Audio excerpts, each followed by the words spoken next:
I want to tell you guys a story of how we got involved.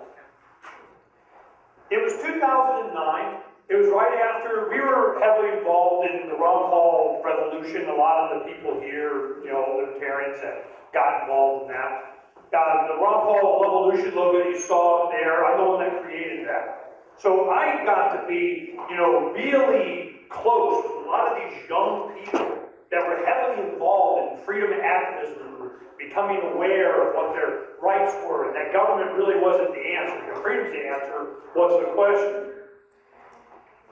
These young kids, they became, midwives, and they would have their children at home, and they wouldn't get back. We had this one young girl, she was going to have her child at home. But there were complications, she had to have a cesarean. But she left the hospital with no vaccinations, no Social Security, and no birth certificate. They were trying to get her to sign, you gotta have it. She goes, no. Child, thank you very much, and walked out. What's she gonna do? Well, you have Child Protective Services, they want to explain it to you. Now, here in Arizona, we have a lot of benefits because of the Mormon community. They're heavy-duty family that come home, make my day a truck. So we can build on that. In Arizona, a lot of things, why is it always Arizona we have a lot? It's not like we don't have bad enough corruption or bad politicians and so on. It's that the people, the culture, the attitude is different. Our default is like, maybe you're lying to us. Now you're talking, I know you're lying to us, okay? That attitude is what has protected us much more than many other states. I don't think I know. My kids hate when I say this. I don't think I know. Because I've been doing activism since '88. 28 years of this. And what has been the most effective? Newspapers, web pages, DVDs, videos. We used to do VHS, back in the day. Heck, even, DVDs are starting to come old. So, I wanted to do one thing, have all this information with you, give you an opportunity to meet these people, make use of these tools. But we provided, it wasn't until you had a video. There were many videos that we used. We've done over 150,000 videos. Like Verda and Gary here have sat for hours in front of our 11 stack duplicators. We can make 300 DVDs an hour. I want to show you what's going to happen when these videos get out into the wild here. Now, when I had Del Bigtree on my radio show, I told him immediately, I go, I'm going to bootleg the living crap out of it. Well, you're not, we're supposed to. I go, I don't care, arrest me, man. Get more press, let's do it. I'll pay you. So, this is what we're going to do. I want everyone here to take, I don't want any on that. I made those. We spent gazillions of dollars just so you will have a tool to go and spread this message. If you do not take advantage of this free opportunity here, I blame you.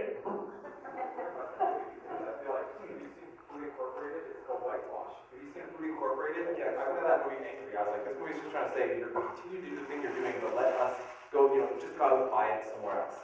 So they're still justifying the use of vaccination in that movie. They're still saying, well, just break you up into 3 things. That's what upset me in the movie. I think it was a balanced approach because they had the science on this one particular vaccine. And what I got out of this movie is the one thing I don't think a lot of these, especially, not to pick on you, Judy, but damn. I'm glad Kent helped you with the book because I know I can probably read it now because damn, okay? And Suzanne has a lot of great information in there, and James did a good job, and Marcelo. This was a great presentation. But I've already been seasoned a little bit. I've interviewed a lot of people. I think Irene Pye, I interviewed her back in May, and we had, we got talking, and I'm going, oh yeah, well, let's do this. What the movie did for me was a couple of things. I'll give you a good example. When we went to the Paradise Valley event, where the Vaxxed van had come in, I have a good friend of ours, and their three children, our four children, were raised together since the late 80s. Went to church together, you know, we've known them, they come up. The youngest one's getting married next month or so. So I go in and I'm like, hey, how you doing? I was up by there, word and peace out, and how's it going? The parents had just left, they went to Colorado for a vacation. We talked on the phone, cool. She's a baby nurse, baby delivery nurse. Yeah, I was up here, I just went to this vax thing. You know what? And I go, yeah, it's about it. She goes, oh. Why? Because she's a nurse. She's giving babies, and she's the one sitting there squirting them. She's injecting into the flesh of the kids. And she's not going to be saying, oh, I'm not killing children. So what do you say to someone like that? What do you do? Well, what do they go after? They say the Center for Disease Control rendered the results of a study of blah, blah, and they say, and I trust them, lab coats and shiny badges. When you have a movie that challenges at the core that very point, is that the scientists on that panel refused to have their name put on, retained the documents, released them into the wild through a flim-form request, I'm going, how powerful is that going to be for someone like that? You give it a little bit of doubt. That's the power of that movie. And because it doesn't even go to, oh, we hate all vaccines, that wasn't the point. We have stats on this MMR. They're like, oh, Black Lives Matter, we're going to find out. But I bet you a whole bunch of those I do is going to South Phoenix. What happens when they see that? Nation of Islam sees this. This is just beginning. I was encouraged, we could have spent more time in a couple of weeks to try and fill this room. That was not my intent. My intent was to get you, the ones that wanted to be here, that were affected by this from the core, to build it for next year when it's freaking packed. Why? Because I need you to take advantage of all the work that we've done to get you these films to go. Is it the best one, all be all kind of? Maybe not. Don't care. It's the first one. The Ron Paul Evolution got kicked off by Aaron Russo doing a movie called America, Freedom, and Fascism. That was the one that started a lot of this. And of course, Dr. Paul, is a stallion, so that all. So I want to make sure that you understand how much responsibility each of you have. We've given you the resources, we showed our commitment, they've come, they're not getting paid a big stipend. We raised the money, Irene did a lot to make sure that they're, travel, they got here covered. We had, there are certain individuals that do not want to be named that gave some Bitcoin to make sure that their rooms were covered. We have some libertarians that helped with all the stuff and volunteered their time on short notice, that I knew I could call on these people to come here and make this available. And the Sheraton Crescent, the people that we've been working with have been great. They have always, because they knew the stuff that we do is important. The staff here that listens to it, the people that serve, the people that do the AV, the people that put the screen. This screen would cost $15 gazillion. We got it free. And it's like, now we want to help you out. So there is much more support than I think you guys realize. We just want to expand it. Now, hopefully the questions that you have for the people up here is not how we're going to change the white lab coats and the shiny badges minds on whatever, because I don't freaking care. It's how are we going to stop worrying what they think. They are liars. They are cheats. They are thieves. They are fascists. They're bad. We just want to open up the minds of those that I feel are just as much victims as a lot of the people that have been damaged by these vaccines. Because they are going to find out how much damage they've done, and they're going to be hurt in here. We got to give them a path out, because if you put them and you attack them directly without them being able to use their own good sense and goodness in here, they're going to dig that hole and start packing up sandbags. They're going to entrench themselves, and they are not going to come out. You leave them a path. If you're not a saber-toothed tiger down in the corner, if you leave them a way out, they will take it, because I believe most people are generally good. And the authoritarian sociology, I highly encourage that you read that, because the only time government ever does anything good is when they themselves see that their position is illegitimate. The only time the government ever acts in the interest of what they're supposed to be doing in your interest is when they themselves see they're illegitimate and they try to legitimize their position. That's the only time. Study after experiment after experiment over decades in psychology, when they see that they are illegitimate, when they are being made fun of at the grocery line, when they are the ones that have their nephews and nieces and cousins and friends and family go to them and call them for what they are. That's the only time.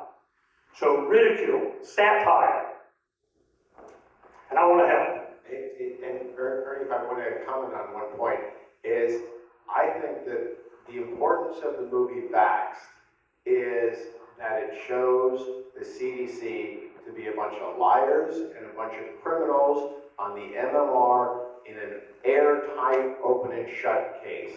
And it's kind of like if I went home to my wife and she said, "Are you having affairs?"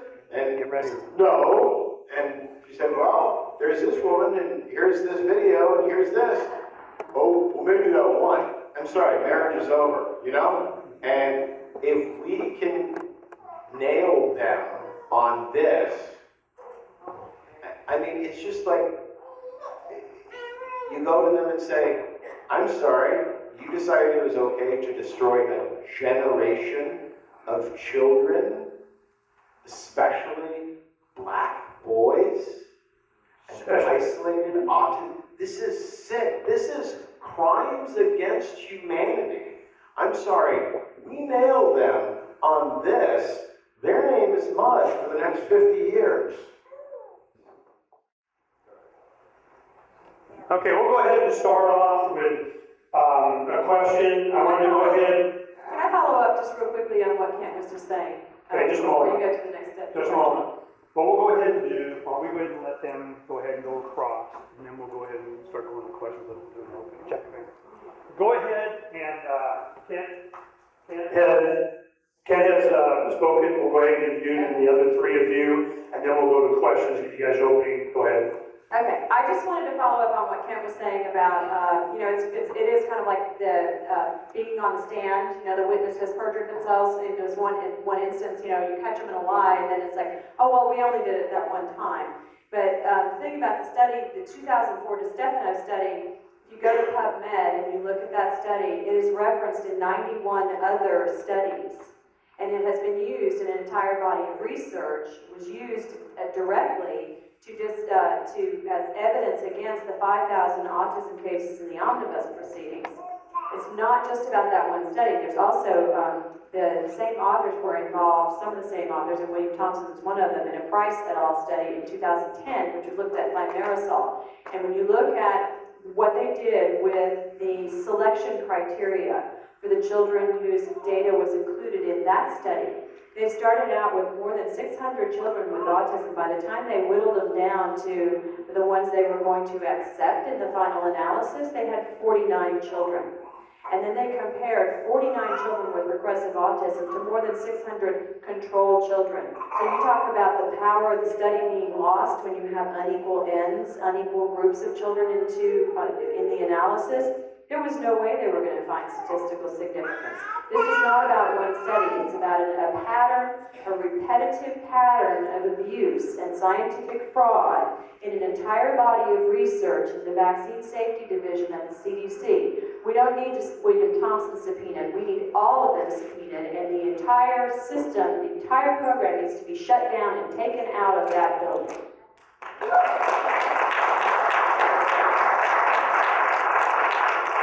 Raise your hand if you know the name Stephanie Seneff. Raise them up. So she's a co-signature on a letter that's going out next week to the journal that published the Stefano et al. Study to retract it with my Institute for Parent Applied Knowledge. We're going to push for that. The Institute for Parent Applied Knowledge is also filing a complaint in federal court that the CDC not only committed fraud, there's ample evidence for that, but that they ignored the rest of the science. They haven't done their job.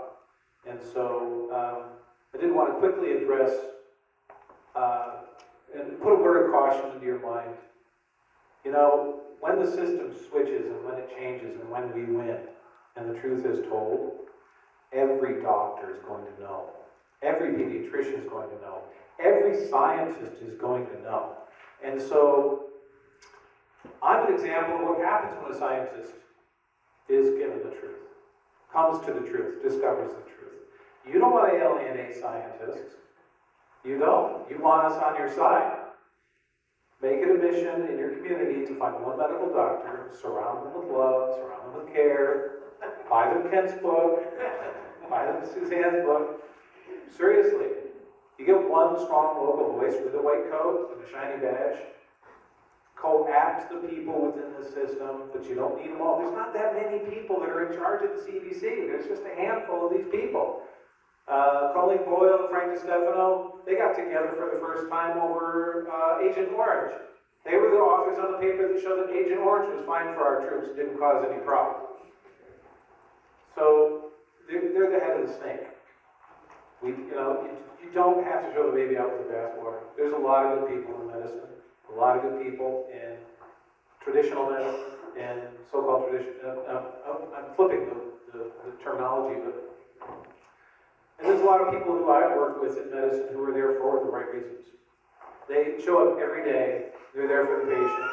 I had an oncologist, a woman oncologist, break down in tears with me in an elevator because she could not bear to say to one more patient, "I'm sorry, you're not going to make it." And she quit the academic research and she went into a corporation of all things, because that particular corporation was doing precision medicine to grow up the cells of the tumors in flasks and test each flask with the tumor with 18 different chemotherapy agents to try to personalize the medicine. She went there and she's doing much better. Anyway, I just wanted to thank the organizers for inviting me and Irene as well, and I look forward to your questions. And I just wanted to say, to follow up on what Jack said, and this is, what we dedicated our book and what we signed today is that researchers work hard everywhere. But the practice of what they did to William Thompson to get him to cover up the data and lie about it, that you hear about it, Max, that makes me sick to hear, "I can't believe we did it," but we did it 10 years later, and you just sit there and do nothing while Ryan Hooker just spends his life trying to find out what happened to his son. So, the method worked. So what they Wakefielded me, which was what they said within days of when our paper came out, that would happen. And I assured everyone we CDC proofed our paper. So reading plenty of book, we have extra copies over there. We, again, sent them. We shipped them here at our own expense as well. We want the message out. We don't write books to make money. Books don't make money. Read the story. The method works. When you put an honest scientist mugshot in Science and destroy their life, and you ask any other scientist, there are people that wouldn't even talk in that book. They wouldn't let their names be revealed. And they basically, one who was a longtime colleague said, I earned my retirement. And I said, so did I. And we still are friends because I forgive them for what they don't know. But when they're threatening, when they've shown you what's going to happen if you stand up against Big Pharma and the machine. They've shown you how, Lipkin, I was going to say Lipkin. They showed you how, this is what my associate calls it.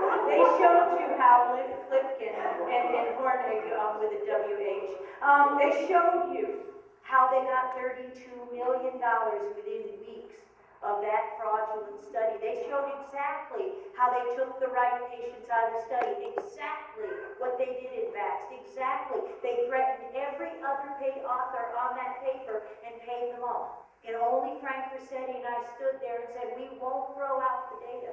And we pay $500 a month for thousands of samples to be stored in an unlocation facility so that research would not go away and those samples and proof would not go away.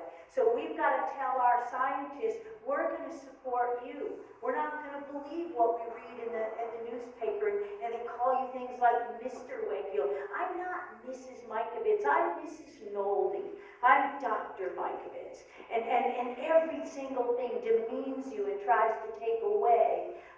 So your degrees, your intelligence, it is this whole debunk thing. Debunk is about destroy credibility. What you and I just want to say, so we need your support. Scientists can't lose their job. They can't lose their life if they follow on to study. The studies won't get funded. The government will not pay anyone. No one would ever, ever, ever look for a retrovirus again in a human disease after watching what happened to the discoverer of Frank Crescent. You know, one of the things I just want to tag on to what James said. My wife is a speech therapist. She's worked in the hospital for 28 years for people with severe and traumatic brain injuries. And all of our friends are medical people, and they are the most kind-hearted people you can imagine. Do they think we're nuts? Yeah, they do. They're kind-hearted people. They're strong individuals, and the reason I am fighting so hard for this is because when we turn them and they see what has been done to them, because they are the ones who have injured our populations. They've been the unwitting pawns of lies and corruption and crime. They are going to turn on the CDC with a vengeance that we cannot imagine. Do you agree with that, James? Absolutely, I'll follow up. You get a chance, I know, just quickly. Oh, come on, guys. No, we won't do that. Quickly, Suzanne found something to say. And I know what it is. Suzanne, there are no good. I yield the balance of my time to Dr. I'm also being entertained. Go ahead, Suzanne. Okay, I'm trying to just like make my heart rate come down a little bit now, because like when I hear people talk about kind-hearted doctors, you know, the most dangerous doctors are the ones that will smile and be kind to you while they are practicing malpractice at your bedside, while they are pulling out prescriptions because they're doing the only thing they know how, even though other patients have been in their offices curing themselves of diseases and they never ask how they did it.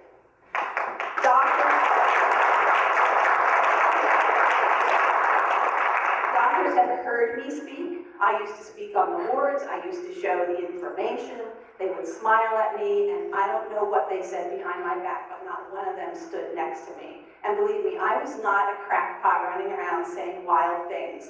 I was saying, you know, maybe we shouldn't vaccinate people on their first day of hospital admission. Maybe we should wait until the day they're discharged. That's how radical I was. And guess what? Nobody stood next to me when I was saying that.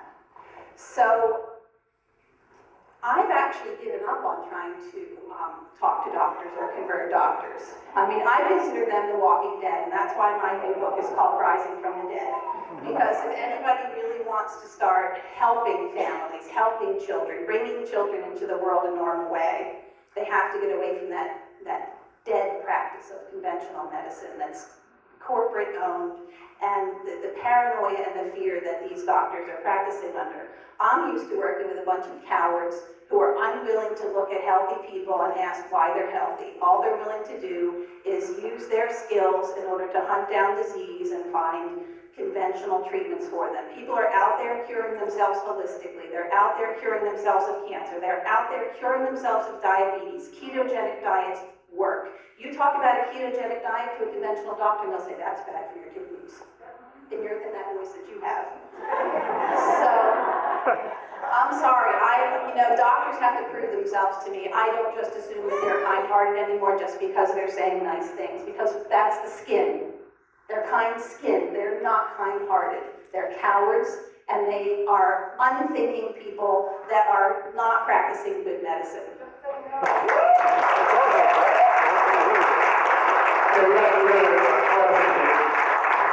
James busted at the scene. Go ahead. What if we made 1,000 Suzanne Humphreys?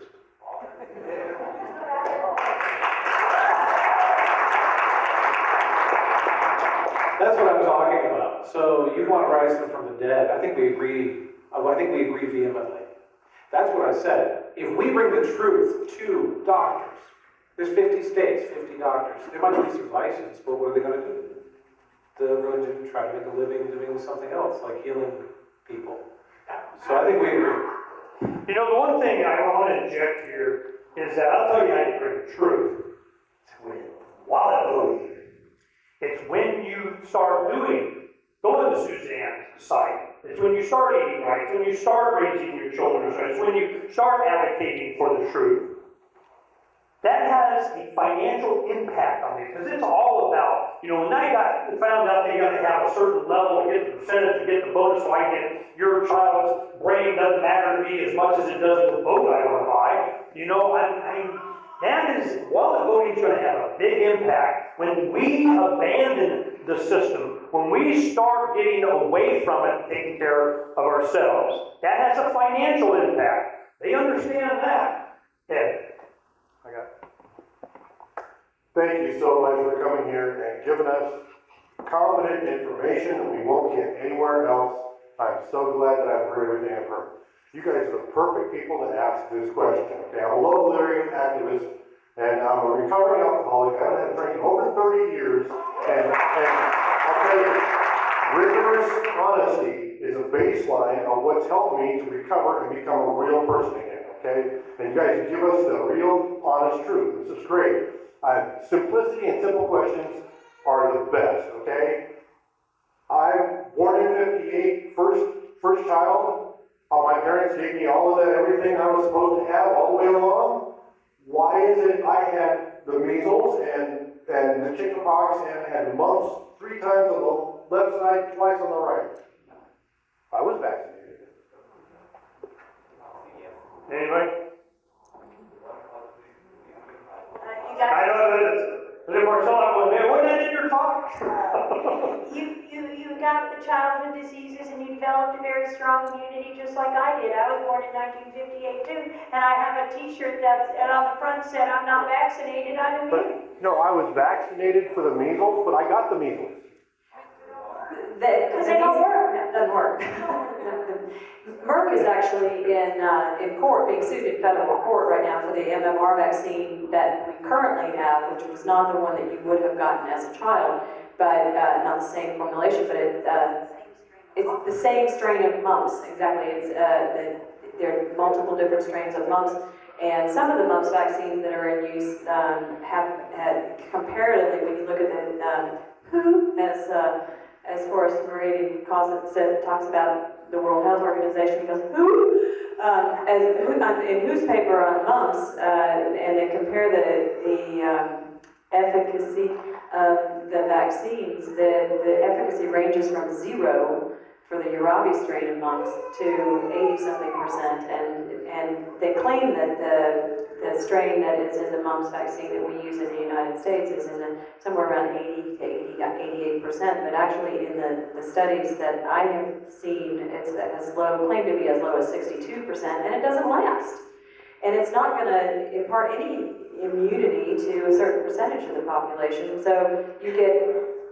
And well, that's one part of what they did in order to, Merck wanted to secure the patent for the MMR vaccine, and in order to do that, so that they could have a monopoly in the market, and in order to do that, they had to demonstrate 95% efficacy. It's never been anywhere near that, and they fudged the results by adding rabbit antibodies and cooking the data, and there's a whole list of things, and so there's 2 whistleblowers involved in this lawsuit. They came forward, and Merck is being sued for defrauding the federal government because this is the vaccine that's used in federal programs for children, for vaccines for children, to the tune of somewhere around $1 billion.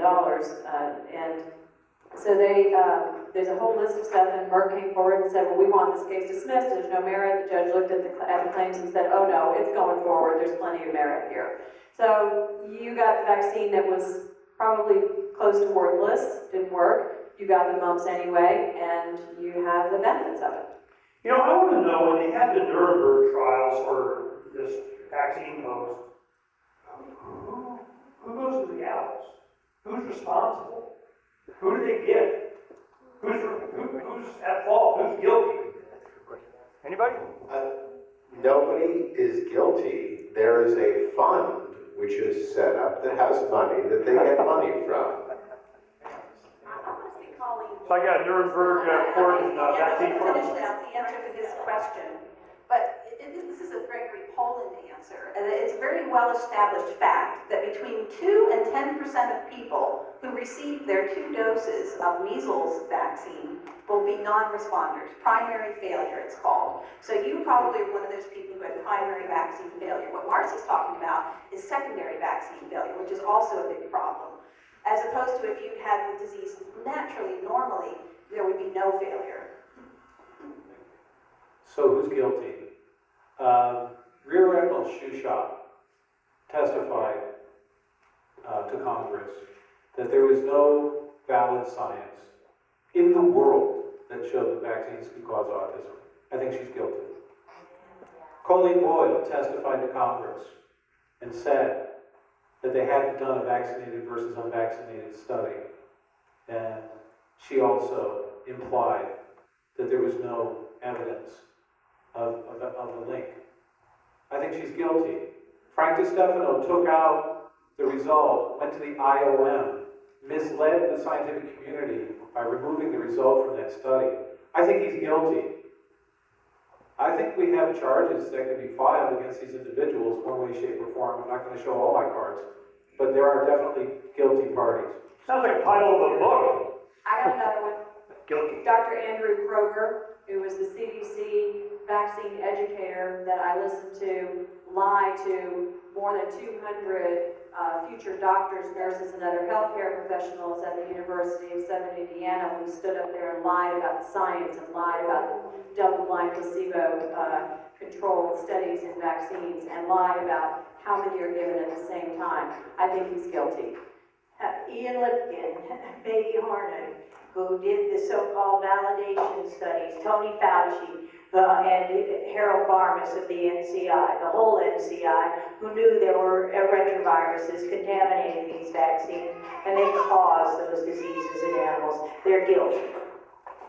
If Dr. Bob Sears is now, is it Bob? I think Dr. Bob Sears is now being scrutinized for writing vaccine medical exemptions, then I would say that every doctor who has ever badgered a family into vaccinating, and then there was any sort of vaccine damage, including autism after, they should also be on trial. Every last I'm feeling the title of the book is called Guilty. And it has lips. Go ahead, Jim. I had a concern about the particular Federal Register rule that we were talking about. If you state that again, I'd like to be able to write that down. It seems reminiscent of, I think, what they call the month state health emergency powers actually showed up in the month after 9/11. And it looks like to me overall, this is not just a matter of whether we're vaccinated or not, but whether we have total control over our bodies or not versus the government deciding to have control.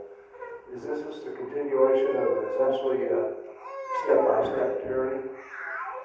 I mean, just people control, in other words. It is, and you're right, it is an extenuation of the Homeland Security Act and the Emergency Preparedness Act. And there are people who are coming forth and saying, well, this is nothing new, they've had these powers all along. Yes and no. They have extended their own, they are granting themselves an increase in unconstitutional power, unconstitutional on the state level and unconstitutional on the federal level. They're not talking about biological weapons. They're not talking about Ebola. They're not talking about the MERS. They're talking about chickenpox and measles and whooping cough and any other mysterious virus that comes along down the road, like the epidemic du jour, as in Zika. They're talking about anything that they want to mandate a vaccine for, or mandate some kind of panic. I mean, that's what it is. They're going to mandate panic because that will turn, this is directly related to that 73% of pediatricians who say parents are saying parents are declining vaccines because they think they're unnecessary. What better way to prove that they're necessary than to incite a panic over a measles outbreak? If the government, oh my gosh, if the government is going to spend all these billions of dollars trying to enforce these quarantines, then it must be really serious. That's what that's about. There was also a follow-up on this. I know with the 2009 flu scare, world pandemic supposedly, by changing the definition of pandemic. I don't know if you're aware of it, but in Germany they were going to give a different vaccine to the public than to the government members, but also they were considering using nano-size, I guess, particles to put in the vaccines in order to keep track of people for the e-health. Isn't it amazing Nano-sites. how millions of people haven't died from bird flu, Ebola, SARS, Zika, MRSA? It seems like every year or two we've got another health scare. And the problem that I think the elites are having is that each time one of these scares comes around, there are a few of us who go, hey, wait a minute. The other problem didn't work out. And so every year, I think that they are looking more and more foolish by the next big problem they're going to have. And it doesn't work out. So, and there's more people like you who are questioning it. Now, define epidemic. Zika, see, look, there's a Miami woman that had it. Oh, hell, I'm wondering what epidemic means. Were they, free? What does that mean? Yeah, and they won't call autism an epidemic, even though there's over 1 million kids afflicted with it, because that would cause a panic. Sorry, Sometimes it's worth panicking. Well, maybe they're just trying to divert your attention away from the fact that methicillin-resistant Staphylococcus aureus is one of the most threatening things that can happen to you in a hospital, or vancomycin-resistant Enterococcus, or carbapenem-resistant Enterobacteriaceae, and all these other multi-drug-resistant organisms that have evolved as a result of the overuse of unnecessary antibiotics as a matter of routine, starting in pregnancy and shortly after birth. There, go ahead, you had a comment or question. Oh, yeah, basically, a question for anyone. Is there any effort in any other state to create some sort of simple legislation that will instruct the state governor or the governor or the state authorities to refuse to authorize or allow state resources to be used in any sort of CDC kind of mandates for vaccinating people by force? I can't imagine that any legislature would pass that, because the federal government will cut funding to the state for highways and for all the other federal money that comes, right? So I don't know of any. Protection is what you're talking about. But you do bring up the issue of state versus federal law, right? So vaccination is supposed to be a state-decided decision. Right. And of course, there's initiatives at the federal level for federally mandated vaccine. It's de facto federally mandated because they threaten your access to public education. They try that. But I did want to comment on Zika. So I tracked the history of Zika with exquisite detail and wrote a paper on it and sent it to a scientific journal for publication. And it came back unreviewed because it was too complex. My reflection of the reality of the situation was rejected by my peers because the reality was too complex. Zika, just to get your facts straight, there's a lot of misstatements about Zika.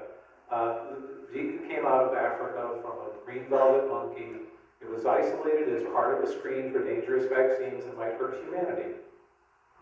They had a volunteer human being, a Westerner, unidentified, who took an infection of Zika on purpose to see what the pest was. And it migrated from down through Africa, through Asia, all the way to French Polynesia, just before it got to Brazil. Not a single case of microcephaly attributed to Zika. From this one guy? I can't point to this one guy. I can't say he's patient zero. But what I can say, it's not one single case of microcephaly and attributed to Zika that whole time. No suspicion of microcephaly attributed to Zika that whole time. And it went through Asia.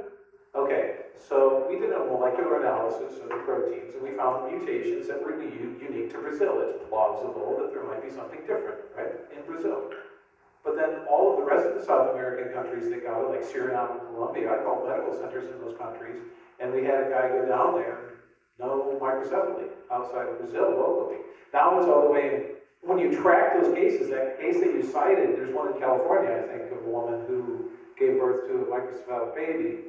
She was in Brazil. Every pregnancy tracks back to Brazil. Every gestation that led to a microcephalic baby that had Zika involvement. Most of the pregnancies in Brazil that involve gestational Zika infection don't lead to microcephaly. Okay, and almost all, like 99.99 some percentage of it, I don't know the exact statistic, of microcephaly attributed to Zika has occurred in Brazil and only Brazil. In northern parts. So what I'm going to tell you next is going to blow your mind. When did Zika get into Brazil? What year? 60 years ago. 1947. Right after the World Tournament Games. But microcephaly started in Brazil 2 years before that. And what happened the year before that was a state-mandated vaccination program. What year is this? 2012 is when it came into Brazil, so we're backing up to 2010 and so on. I have a timeline I'll share with you. In 2011, I believe it was, the Bill and Melinda Gates Foundation partnered with the Brazilian Ministry of Health, bought the Brazilian Ministry of Health for $8 million. And the focus of that partnership was to increase research into maternal baby health and infectious diseases with the development of vaccines as their goal. It immediately became a state-mandated START program. Right, so Every pregnancy, every vaccine. there is a doctor he's a PhD scientist from Harvard who is from Brazil, educated at Harvard, went back to Brazil. He has filed a complaint against the Ministry of Health for crimes against the Brazilian people. And he has looked at the timeline of the microcephaly in Brazil, and what he looked at, there's the mosquitoes that carry Zika they are the same mosquitoes that carry dengue fever. And there's a very specific time period in the spring, and I think it's in April, I believe, but there's only a few days out of the entire year that those mosquitoes are active and biting. So they know this because there's a long history of dengue fever. So he looked at the timeline of the spike in the pregnancies, and it doesn't fit the timeline for the time when those mosquitoes are biting in Brazil. What it does fit is a timeline for a massive MMR campaign in Brazil that was undertaken in advance of the World Cup soccer tournament because they were having a measles outbreak. And they vaccinated everybody in the country, including probably many women who were in their first trimester of pregnancy, didn't know they were pregnant, and women who became pregnant after they received the MMR vaccine within a month after receiving it. And rubella is one of the oldest known cases of microcephaly. And when you looked at the timeline of the incidence of that MMR campaign and the spike in the microcephalic births in Brazil, it was perfect. The timeline was perfect for MMR having caused that. The Zika panic outbreak is a cover-up for the combination of the fact that they started vaccinating in pregnancy for Tdap, which is another thing that he brings up, and this MMR thing. With the Tdap, according to this doctor, he says that the Minister of Health ordered and paid for 4 million doses of Tdap, the acellular pertussis vaccine, to be given to the pregnant women in Brazil.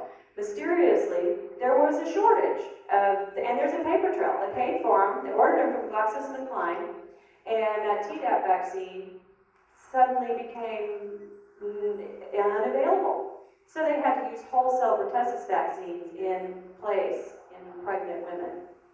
And the whole cell pertussis vaccine is also known to cause microcephaly in babies.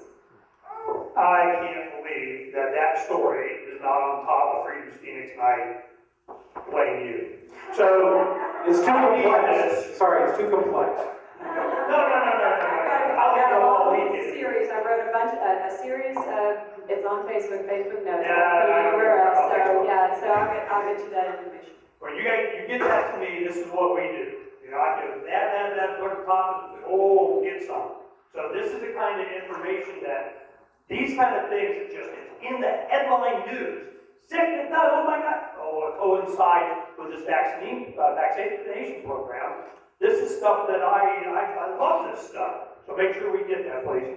I can't remember who it was, who's either Del or Andy, that was saying that the Zika, what they're claiming Zika, was that they had done a mass vaccination of pregnant women. There was 3,000 pregnant women that they had vaccinated, and that's what contributed to the encephalitis. And so, and now they're spraying people with, you know, cancer-causing chemicals and all kinds of nonsense.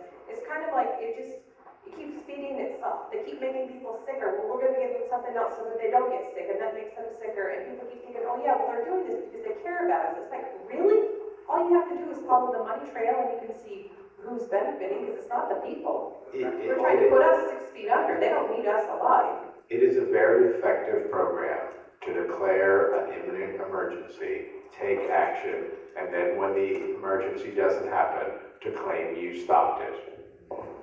So look up the STORK program in Brazil. STORK program in Brazil, vaccination, right? They're vaccinating women all the way across Brazil. Microcephaly is geographically clustered to the slums in northeastern Brazil.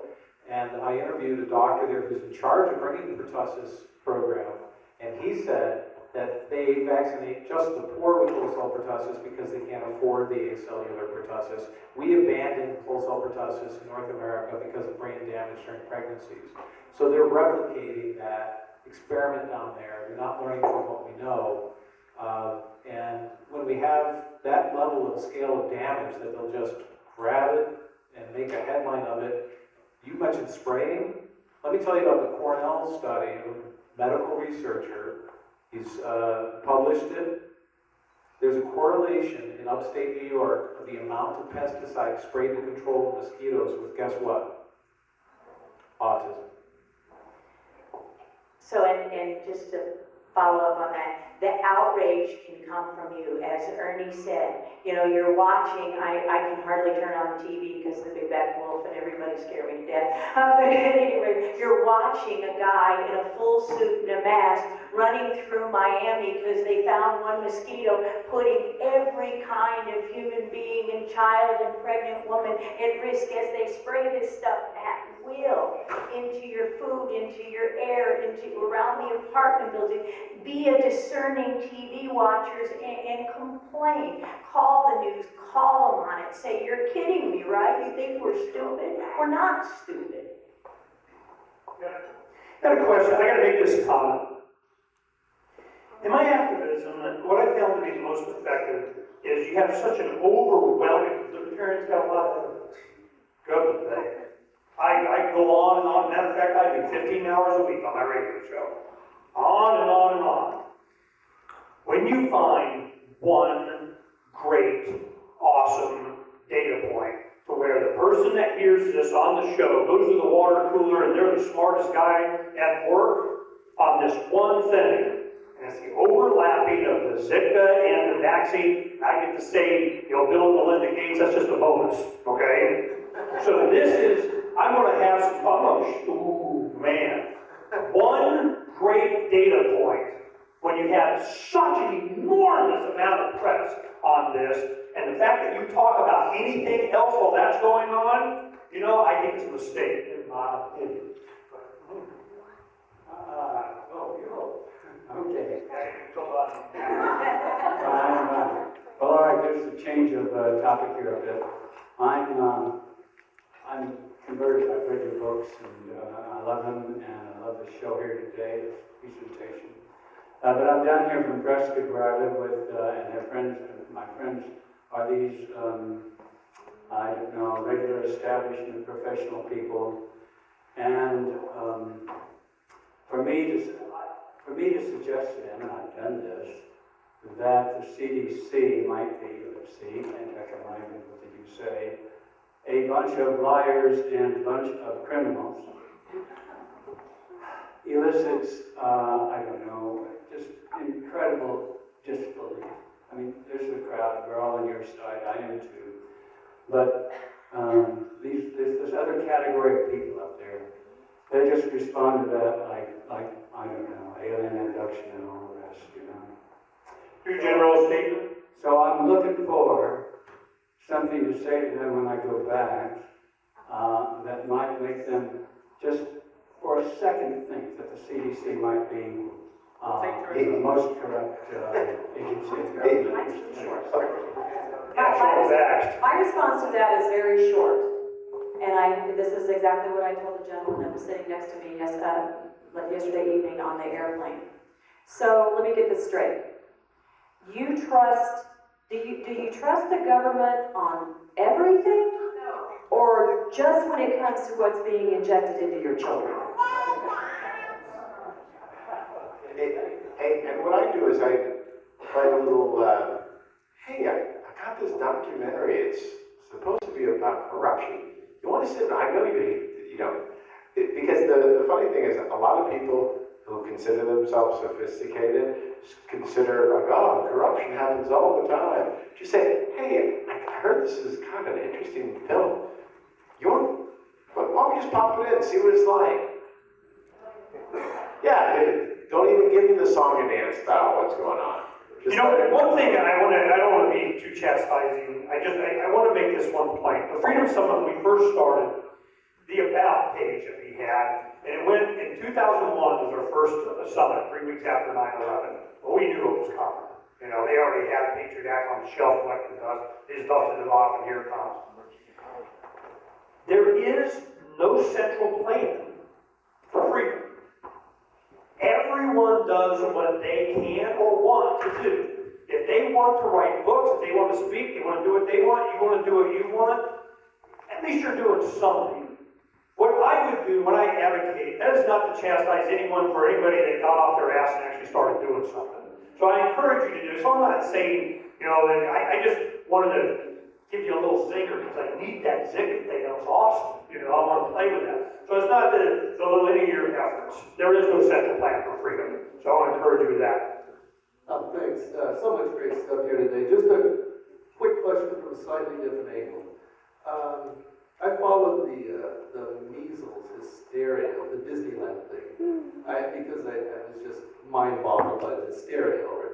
I'm curious, has there been any follow-up on those 30-some children, I forgot exactly how many, and the devastating effects of having had measles, sarcastically, in their lives? But really, has there been a follow-up on how those children are doing now, after all that hysteria? Better after missing a few days of school. It was interesting how things just went really quiet after SB 277 was brought in, and I think it was really just kind of like the prelude to that final piece. And, you know, there were 100, I think it was 128 was the final total in California, but what was really interesting is there were a couple of cases that were listed as Disneyland-related measles, only to go back to their homeland states and be tested for the strain. They found out it was vaccine strains. You know what they did is they wiped them from the number tally. But they did find all in all that there were 18% vaccinated. There were something like 48%, they didn't know the vaccination status at all, and the rest were unvaccinated. But then they stopped talking about it after that. And here's the thing about those 48% that they didn't know their, 38, 48, whatever it was, that they didn't know their vaccination status. If you're an adult and you have never been vaccinated, your family doesn't vaccinate, that's a pretty big deal. So when they ask an adult, were you vaccinated against MMR, and they say, oh, when were you vaccinated? I don't know. I don't know when I was vaccinated, or I don't know if I was vaccinated. If you come from a family that doesn't vaccinate, you're going to know, and you're going to know why. So they lump those if they don't know when they were vaccinated and they can't prove that they were vaccinated, they are lumped in with unvaccinated. The other thing that they do when they're counting those, and they did this in California when they were counting those cases, if they had children who were between 1 year of age and 4 years of age, because you get the first measles vaccine at 12 to 15 months, and then you get the second one at 4 4 to 6 years. So those children who were vaccinated at 12 months or 12 to 15 months had one round of MMR vaccine. They were considered unvaccinated because they hadn't had 2 doses yet. That's how they fudged those numbers. The other thing, speaking of herd immunity, is that the purpose of vaccinating is to protect the vulnerable members of society, meaning the very young babies and the older people who might not handle the disease so gracefully. But when you look at who was affected by this vaccinated population that we live in, the majority of people affected in California were less than 1 year old or over 20 years old. So you can see exactly the good job that vaccine herd immunity is doing. And even if Gregory Poland has said that even if we vaccinate 100%, we will not be able to eradicate the disease with the vaccines that we have today. Okay, we're at time. She must make a comment. I have here and over here. So we'll be right with you. Okay, so do people really truly think that our immune systems are so incapable of protecting or building immunity? Do we just not understand the immune system? And I also wanted to add, I started an organization here in Arizona called Arizonans for Vaccine Choice, and I am seeking to educate all of our lawmakers because those are the people that are going to have the biggest impact on our welfare and our safety. And if there's anybody that is interested in helping or has connections or knows people or anything, please come and see me, please come talk to me, but I will be reaching out to people in the days going forward.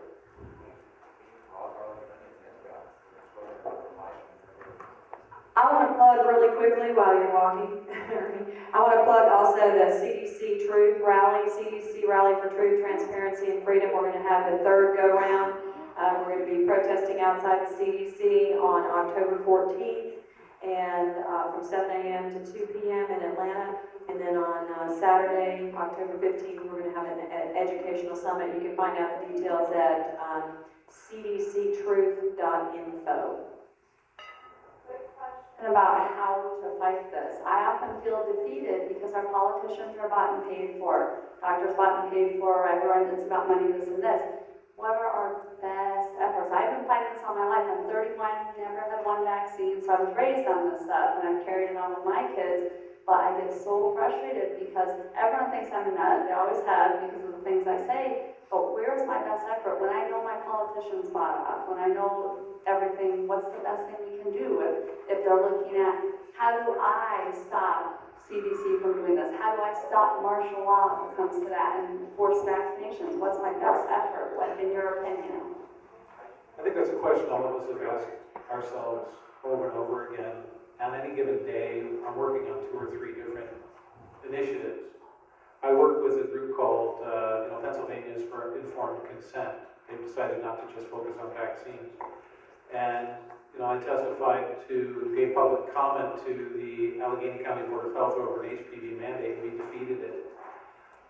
It's death by 1 million cuts. The best thing that you can do is recruit people to help you, I think, and let them do what they're going to do without detracting from them. One of the things that we need to do at the state level, you might not know this, but the $400 kickback that practices get for a fully vaccinated child when they do the counts, that's illegal if the money goes directly to a doctor, but it's not illegal if it goes to the practice. So if you pass laws in Arizona, and if we pass laws in Pennsylvania and close that loophole, we can dry it up. And then the pressure to coerce patients reduces. I think a few things. One is contacting your legislators is an okay start, and if you're in a crunch and you need people to contact, make telephone calls, send letters, and that kind of stuff. Form letters don't work. They're not gonna pay attention to that. The most effective thing is face-to-face contact. When your legislators are coming and they're in your area, if they're in the library in Indiana, we have something called Meet Your Legislators Day. Show up at those events, find out where they're going, and follow them around. Make sure they know your faces, talk to them personally, find out what other bills they're supporting, what bills they're introducing, talk to them about the things that are important to them, engender yourself into their circle, talk to them and build a relationship with them. If you have friends who have vaccine-injured children, if you don't have vaccine-injured children of your own, if you do, take your kids and let them see what your life is like. James has run for public office. because. It is an election campaign season. You go to these forums that they're at, and they have their competition right there, and you go up to them with the movie, and you ignore them, and you give it to everybody else in the audience. I think I'm kidding, that's what we do. And I just want to answer that. So I hosted a showing of Vaxxed in my hometown on Thursday, and I got a friend of mine to come who I hadn't talked to in kind of a long time. And this is the text he sent me yesterday morning. Thanks for inviting me last night. My company is sponsoring free flu shots. So after last night, I decided to read up. I read an article so condescending, calling the anti-vaccine people a cult. I'm stunned. Keep up your great work. It is heroic. That's one person at a time. Just one comment, we need to work to repeal the National Vaccine Injury Protection. Vaccine force has to go away. I agree, I think it's just one person at a time. I came to this fight, so to speak. I have 5 children. My first 2 from my first marriage are partially vaccinated, mostly because of this whole fight you have with that spouse, former spouse. My next 3 children are not. But I stayed away from all of the social media stuff until somebody convinced me to be on Facebook, and I got on Facebook right as the measles Disneyland thing broke. And it frightened me to see what I saw as a libertarian is this pitting against each other, this divisiveness and hatred. And so really that's kind of how I approached it. I said, me personally, I'm anti-vax. I stand as a libertarian for choice. And I try to let my friends know that. And all of you are my heroes. It was really kind of amazing to be able to sit here and I've watched your videos and read your books over and over and over and over again. Wait, we're not the heroes. The mothers and the dads who care for the children, vaccine-injured children every day, and that's some of us, but not me. I'm no hero. Those are the heroes. I understand, James, I have to disagree with you. We got drafted. You volunteered. Thank you for volunteering. And she didn't get to finish her comment because somebody interrupted her and grabbed the remote, the mic. Rudely interrupted. So since this, I've been trying to educate myself. It's really difficult. But thank you for your efforts. And I think the only thing we can do really is increase what we know. Because I can tell you that I send people all the time to your videos, and I send them this information, and they tune it out. I feel like the only thing that I can do is, I know I can't be you, but I can, like Dr. Humphrey says, learn to speak something I know and not be afraid to speak it. I just brought, this was printed off the internet, just 2 days ago, another smear campaign, and I'm fighting it, I'm trying to. The only way I know how, a little bit at a time, being not condemning to people, but very open-minded. But what I'm finding, personally, is that some of this information, the links that I used to be able to access, are disappearing. Is it my imagination? Because, I used to be able to access Andy Wakefield's retracted paper, and I can't anymore. I know that I haven't reached out to everyone, and there are probably ways for me to get that, but I feel like I need to know some sources where I can go so that I'm not, because as this information is disappearing, and the only information that is left on the internet is the crap that's out there, it makes us look even worse. Now, I know that they're doing that on purpose, but, so I need to know what sources I can go to that have documented websites, or that the documents are real, that I can still reference and refer to. Okay, so I interrupted and I apologize for that. You're a very passionate person. I'm gonna, two responses I'd like to try. Raise your hand you should run for public office because you're vaccine advocacy? Raise your hand. Okay, keep them up. Raise your hand if you have thought about running for public office because of your concerns over these issues. Okay, raise your hand. Why can't you be us? There's nothing stopping you from doing more than we've done, except for something in your head that says that you can't do it. You have a whole room full of people right now that, given what you just said, would no doubt support a campaign for you. I want to just say too that I totally get what you're saying. And on Facebook or on social media, it's so easy to be smacked down. You know, you step out, you get your courage up, and then you're smacked down, and that's intentional because they're trying to get you to stop talking. Block and go on.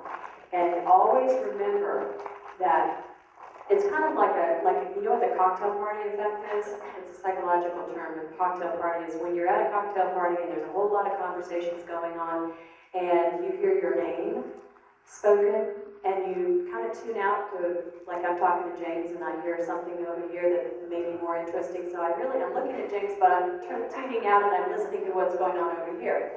So the people that you're talking to face, whether it's on Facebook, whether it's in wherever it is, and even if it's a one-to-one conversation, like the guy I was talking to last night on the airplane, I don't know if I think that if he said, you know, to be honest with you, I'm probably still going to get vaccinated. I'm probably going to still vaccinate my kid, but I will vote against mandates because I don't think it's right for anybody. I think that's a civil rights issue. So that was a really good conversation. It increased his understanding of his brother-in-law. But what happens is, even in cases like maybe he thought I was an absolute wacko. He goes and tells somebody else, I was talking to this wacko on the airplane, and she was talking about this and this and this, and he starts talking about these certain things, and they're like, well, who is this person, and what's going on? And they're having some kind of a thing, you know, and so the person that you're talking to may not be the person who your message is supposed to be, or supposed to reach. And you don't hear about that. You don't know where those ripples go. When you let something out there and those ripples go, it may be 2 or 3 years, and I can testify to this. I mean, it's almost a daily thing. I get messages from people, and I've been following you for a while, and I've never spoken up. I've never liked any of your posts. I've been really quiet, but I want to tell you, you gave me the strength to say no. And you don't know when that's going to happen, but it's huge.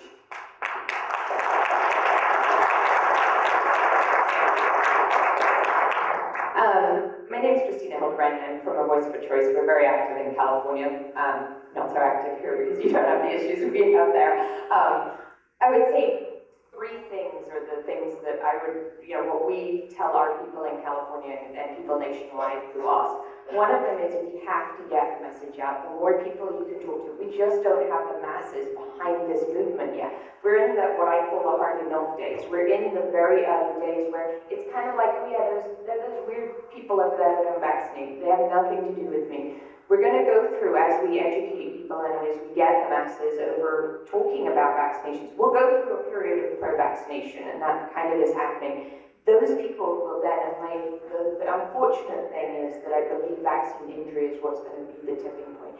In the similar way to gay rights marriage, it was only when people realized that my brother, my nephew, my daughter, and my son was gay that they then felt it was a part of them and that they were for, you know what, it's not my life, but they should be able to get married. It's going to be this, my true belief is that vaccine injury, once people realize, and they don't realize, they've got vaccine-injured kids and adults in their lives, they just don't realize that that's vaccine injury. And so one of the big things we have to do is get the notion that having a seizure after a vaccine is not normal. It is not normal. If you have a high fever, it is not normal. If you go in with a child who is happy and normal, and you come out with anything different than that, they're vaccine injured. I'll do a plug for one of our websites, which we've got a bunch of different organizations that have sort of pitched in and are sponsoring it or supporting it, is vaccineinjuryisreal.com. If you have a vaccine-injured child,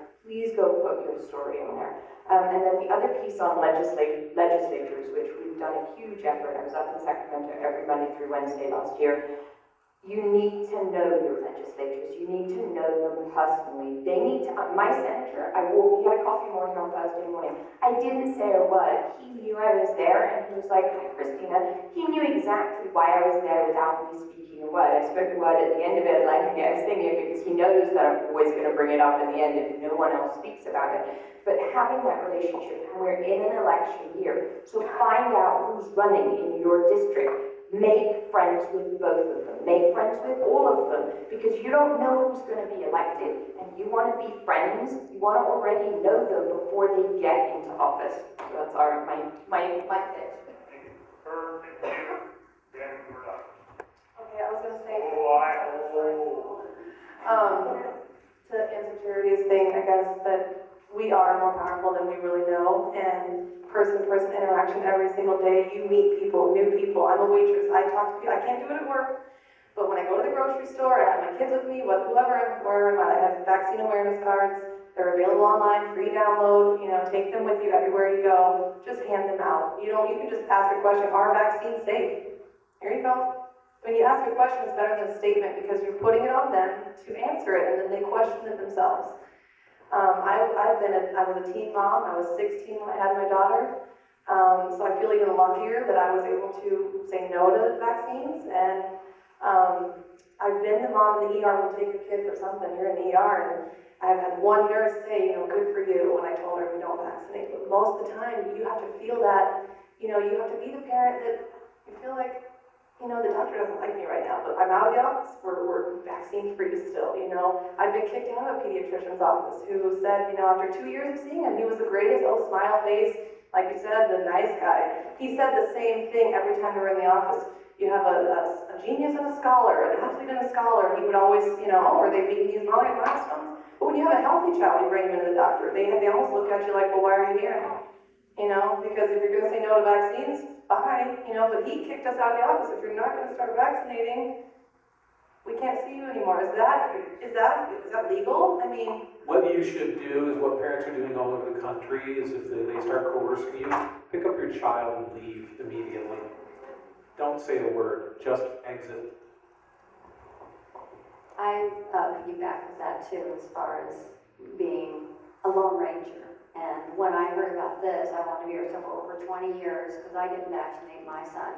And I'm the only one that I know that takes the stands. I put it on my Facebook, I talk to people, and so to be here and to be with other people like-minded, I just can't even tell you. I have a grandson that's autistic. I had it for 5 weeks here, taking to different doctors, trying different modalities. I'm always looking, I'm always searching to find more information. And I'm interested in being involved because I want to be here, but you feel like you're the only person that you know that takes these stands. When I'm out, I made my own card. I have the vaccination websites on here, and I just say, I implore you, to pregnant women and little ones, and I just give them this, but where are they going to turn? So for me, I need to step out and have some, take on the responsibility to say, well, here's my contact information too. Haven't done that, but yet I need to group people together so that we can have a force here. So I'm open to that, to the people that are here, to stand with you, to gather us together so that we can have a force here and put our efforts together. And one of the things I just want to say is, and I got this from Brandy Vaughn, who's an activist in California, and she said, be brave and be bold. And I'm just going to leave you with one story. So as I was advertising Vax in our town, I was like, okay, I'll go to the chiropractors, I'll go to the Starbucks, and I thought, what place to go would really scare me to go? And I thought, I'm going to go to the Babies R Us. And I did. And I got horrified looks when I talked to the manager and everything. But I thought, it's one of these things that I've noticed is do things that scare the crap out of you. Because we have one of two responses. Oh, somebody insulted me, or, oh, I was really brave. Be brave and bold.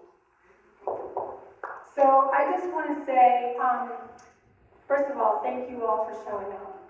And I use the term showing up because it's part of a group group that I decided to start in November of last year when I was sitting around reading posts on Facebook, watching things occur in California, and just feeling overwhelmed, telling other people that were already the leaders, hey, you know what you should be doing? Hey, I've got a great idea, you know what you could be doing? And they had their own arena of activism going on, and one day it just like, duh, why am I telling other people what they should be doing? I'm the one that should be doing this.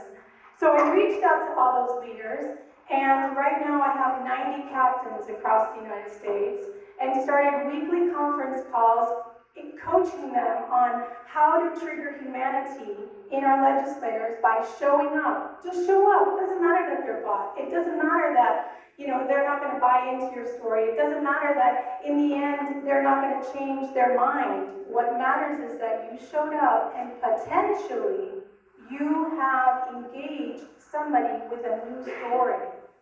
So I reached out to the chiropractic community here in Arizona. They were incredibly responsive, and the second Saturday of every month we meet. We have, if you go to showupday.com, so it's showupday.com, it'll take you to the Facebook page where I post the call to actions and the events like this. That's how Ernie comes to know me. And I'm nobody else other than just a single mom working all day long with a vision and passion to change and eradicate these crimes against humanity, because I want to be a grandmother to my children who are vax-free and have a population that is healthy and they can have quality of life. I don't want to get phone calls at 3 o'clock in the morning with another mom who's reaching out to me because they just got a shot and the baby's dead and the father's being arrested. I get those calls. And although I'm grounded and I'm strong and I'm a powerhouse, when I'm on the phone and when I'm talking, I'm grounded and solid. The moment I hang up, I have a breakdown. It's like being at a funeral. Holy, pardon my French to anybody who might get offended, holy fuck, another baby? Are you kidding me? This is crazy.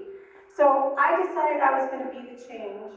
I don't know what exactly is the end goal, but the momentary goal is to speak up, speak out, get involved, do something. You now know better, so Maya Angelou says, when you know better, do better. It doesn't matter that you're not going to get an audience saying, hey, great job, you did a great job. It doesn't matter that you're going to have somebody saying, oh my God, you crazy anti-vaxxers. Yeah, damn right, I'm an anti-vaxxer. You know why? Because what if all those anti-vaxxers are telling us something that we didn't pay attention, right? How many of you have ever met somebody who survived the Holocaust and had a stamp on their flesh and have a story to tell of what it was like to be in that? I grew up in New York City. I know a lot of them. I don't want to be the person that turned a blind eye and looked the other way and said, you know, it's probably not that many. You're probably exaggerating. Who does that? I know I can't. So, second Saturday of every month, we get together at the Chiropractic Association where the lobbyist has gracefully engaged with lobbying for the protection of informed consent and chiropractic rights. There is going to be a strong legislative push in Arizona. Regardless of how you feel about how the laws operate, there is going to be. I have the network behind the scenes that is already saying, be prepared, get equipped. So what that means for us is we show up. Coffee with your legislator. Mornings at the town hall meeting, fine, they're easy to find, just go, talk. I carried my congressman's baby for 2 hours. Oh my goodness, the baby's so cute, you're so good with babies. And once he was totally endeared by me, I socked it to him. Guess what? I'm going to talk about a subject you're probably not comfortable with, and I'm okay with that, and I want you to listen. And I want you to listen with an open mind, because I know that your beliefs and your philosophies are opposing to what I'm going to say. But I need you to listen anyway. Call them out on it. This is what humanity stands for. I, 3 weeks ago, knew these two individuals right here. Had met Judy in the last protest in Atlanta. Had worked with Ernie on the radio show and Colin a few times. And he reached out to me and I said, hell yeah. I'll show up, I'll make it happen. I don't know how, but I'm gonna do it. I didn't even give him that, yeah, I can do it, I can do it, I can do it. And this time, all the people that are here now walk away with something that you didn't have when you came here before. You have the knowledge, you have the passion, you have the drive to do something new and different, and each and every one of us can. Yes, we can. So, I'm not gonna keep saying, I don't want to belabor the point.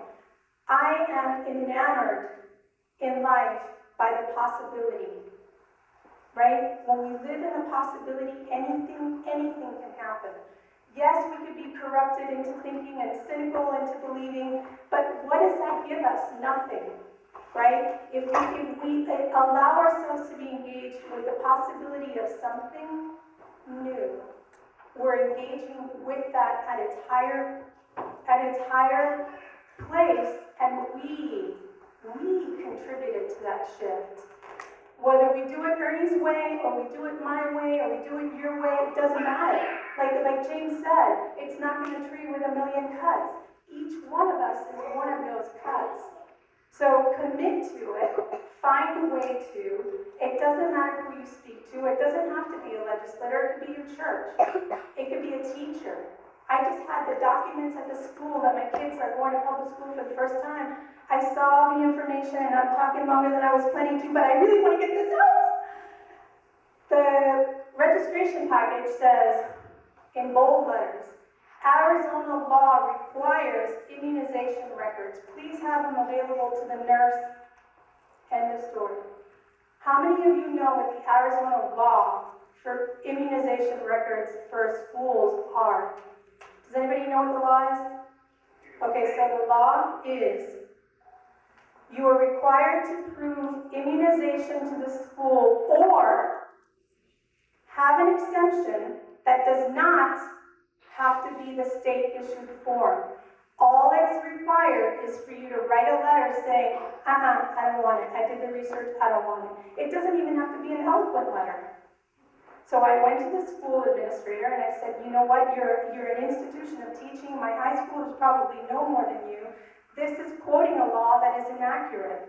So you're misleading parents into believing they don't have a right to anything but the law as you've quoted it, and that's not right. Guess what they did? They changed it.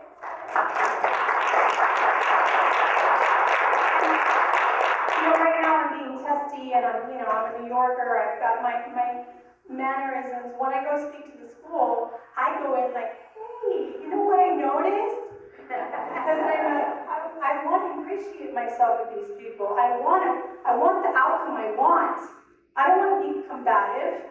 I can come here and bitch about it if I want, but at the moment, I want to be successful in my aims. And the same holds true with our legislators, with our PTA meetings, with our church officials. If that's the route that you go, we can communicate in a way that is heart-space driven. When you show up in your heart and you speak from your soul, somebody is going to get the message. And it doesn't matter that it's this time, like Marcella said, the ripple has been initiated. So thank you, everyone, for showing up. Thank you all for participating.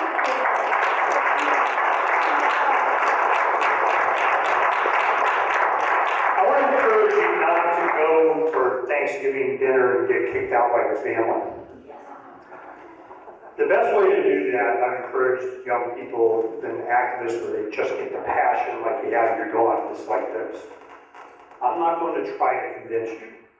I just want you to understand why I'm so convinced. That's it. This is what convinced me. And then you're done. You don't even want to get their opinion. You don't need absolute, you don't need their agreement. You just want them to understand why you're so convinced. Within 2 or 3 election cycles, they'll be coming to, hey, did you know about, you're the expert on, did you know about this one? And then I saw the headline and they, oh my God, wow, that's amazing. You found, oh, thank you for that. Like it was their idea. This happens all the time. But you need to know about it. You need to read their books. You need to understand the issue. And I encourage people to run for office. I'm not a big advocate for voting, but I mean, I think you should run. I run for Congress 3 times, ran for Secretary of State twice, ran for County Recorder twice, ran for U.S. Senate against John McCain. I mean, I've done a lot of Ron Paul, I mean, I'm all over it, but I don't vote. There's one thing everybody in this room can do. Everyone in this room can go home and do one thing this week, and it doesn't involve controversy, it doesn't involve discussion about the issues. Go to your local library, pick one of our books, and ask them to acquire it. Go to your local bookseller, your independent bookseller, and say, hey, do you have this title? Because it's a really hot book. Because if you leave those seeds all around, there's going to be 20, 30 people who pick up on it. I can advocate for all of our books. I haven't read them all, but you know, the William Thompson story in your book is going to be good. I have a chapter on vaccines, and it starts out, vaccines are great. They eradicate diseases. They save millions of lives. But what the hell is this William Thompson crap? So it takes the reader all the way through. If those books, you think about books as gifts for yourself or gifts for people, but use the system, use the libraries, get it into the libraries and get it into bookstores. I want to give each one an opportunity to do a closing statement. We're way over time.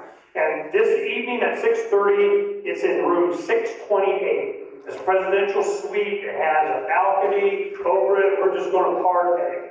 Okay? So it's just, just chill, relax, and, chillax. So we have rooms so the guests, they can go and sleep, if they need to. So, you're all invited to come. We'll just chill. That's this evening. It gives us just enough time for us to take down everything and get packed so we can chill. But I want to go ahead and give them an opportunity to do a closing statement, and then we're done. Go ahead.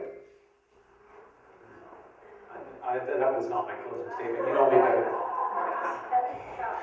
Anyway, the only thing that I want to say is we've seen groups like this all around the country. Believe in yourself. Absolutely believe in what you can do. Because there are other yous in every state doing the same thing, fighting the same fight. I just want to say thank you. Thank you to Irene, and thank you to Ernie, and to everyone who helped put this on, to everyone who came. I'm blown away to be here with these amazing people and with all of you amazing people.